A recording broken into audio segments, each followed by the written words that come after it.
Hello दोस्तों, कैसे हो आप सभी। स्वागत है आपका अपने यूट्यूब चैनल पर। तो जैसा कि आपको पता होगा कि अभी नए जो नायक बैच चल रहा है उसमें नवीन सर पॉलिटी करवा रहे हैं, तो उसका हम रिवीजन कर रहे हैं। और आज हम उनके जो क्लास नंबर 41 है उसका रिवीजन करेंगे, जिसमें उन्होंने उच्च न्यायालय के बारे में करवाया था। और ये जो पीडीएफ देख पा रहे हो ये आपको हमारे टेलीग्राम चैनल पर मिल जाएगी, वहाँ से आप पीडीएफ डाउनलोड कर सकते हैं। और टेलीग्राम चैनल और व्हाट्सअप चैनल का लिंक आपको डिस्क्रिप्शन में मिल जाएगा, तो वहाँ से आप पीडीएफ डाउनलोड कर सकते हैं, बिल्कुल फ्री में मिलेगी। तो चलिए शुरू करते हैं अपनी आज की वीडियो। तो इसमें आज उन्होंने उच्चतम न्यायालय के बारे में करवाया था, जिसमें भारत न्यायपालिका के बारे में बताया था, जो कि भाग 5 में आती है आर्टिकल 124 से 147 तक। जो 1773 का रेगुलेटिंग एक्ट आया था उससे कलकत्ता में सुप्रीम कोर्ट बनाया गया था। और इसमें जो उसका क्षेत्र था वो कलकत्ता तक सीमित था। और इसमें जो निर्णय था उसके विरोध प्रीवी काउंसलिंग जा सकते थे। और ये अंतिम अपीलीय न्यायालय था। 1935 एक्ट इसमें संघीय न्यायालय बनाया गया। सुप्रीम कोर्ट 1950 में बना और ये अंतिम अपीलीय न्यायालय है। भारत में एकीकृत न्यायपालिका है, क्योंकि अंतिम अपीलीय न्यायालय एक ही है। जो न्यायपालिका संरचना है वो शंक्वाकार है। और इसमें यहाँ पर बताया गया है सबसे ऊपर सर्वोच्च न्यायालय होता है, उसके बाद उच्च न्यायालय, उसके बाद अधीनस्थ न्यायालय जिसमें जिला एवं सत्र न्यायालय आता है। जिला जो न्यायालय होते हैं उसमें दीवानी मामले देखे जाते हैं, जिनमें जिला न्यायाधीश उन्हें सुनता है। जो सत्र न्यायालय होते हैं उसमें आपराधिक मामले देखे जाते हैं और इसमें सत्र न्यायाधीश इन मामलों को सुनता है। उसके बाद मुंसिफ न्यायालय आते हैं, जिसे कि जिले में कई न्यायालय होते हैं इस प्रकार के। और उसके बाद आती है न्यायिक पंचायत, जो कि गांव स्तर पर होती है। सर्वोच्च न्यायालय की स्थापना एवं गठन 26 जनवरी 1950 को हुआ था और पहली मीटिंग 28 जनवरी 1950 को हुई थी। आर्टिकल 124 भाग 1 इसमें एक सर्वोच्च न्यायालय होगा ये बताया गया है। और मूल संविधान में जो जज थे वो कुल 8 जज थे, जिसमें एक मुख्य जज थे और 7 अदर जज थे।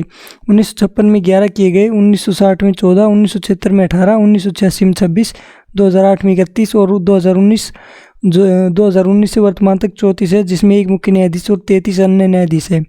न्यायाधीशों की संख्या वेतन भत्ते की शक्ति संसद के पास है। जो स्थान है इसका वो दिल्ली में इसकी सुनवाई होती है। और राष्ट्रपति के अनुमोदन से अन्य जगह पर भी इसकी सुनवाई की जा सकती है।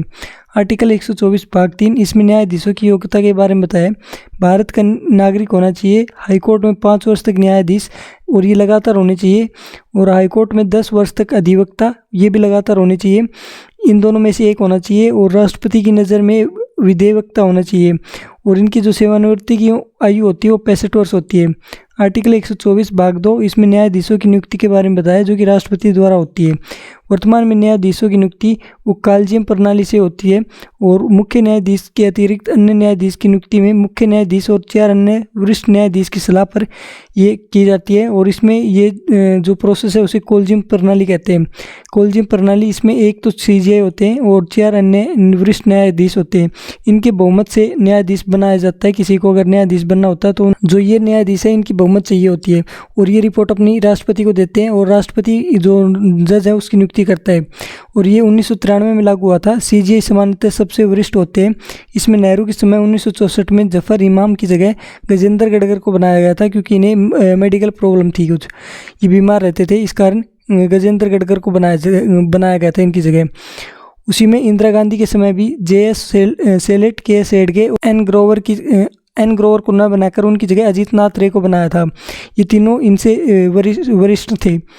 उसके बाद 1977 में इंदिरा गांधी के समय A खन्ना की जगह MH बेग बनाए गए थे।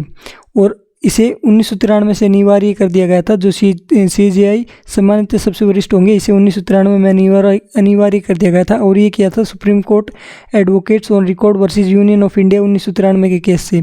और इसे सेकंड जज केस भी कहते हैं।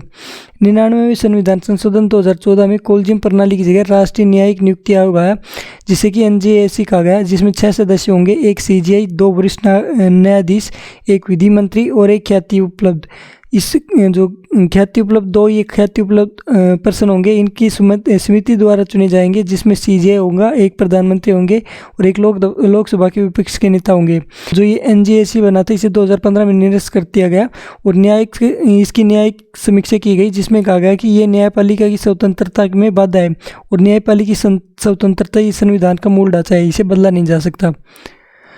तो ये आज का लेक्चर था, जो कि मैंने आपको कंप्लीट रिवाइज करवा दिया है। और वीडियो आपको कैसी लगी कमेंट बॉक्स में जरूर बताइए। ये पीडीएफ आपको हमारे टेलीग्राम चैनल पर मिल जाएगी और टेलीग्राम चैनल का लिंक आपको डिस्क्रिप्शन में मिल जाएगा, वहाँ से आप पीडीएफ डाउनलोड कर सकते हैं, बिल्कुल फ्री में मिलेगी। तो इस वीडियो में इतना ही, मिलते हैं आपसे अगली वीडियो में, तब तक के लिए धन्यवाद।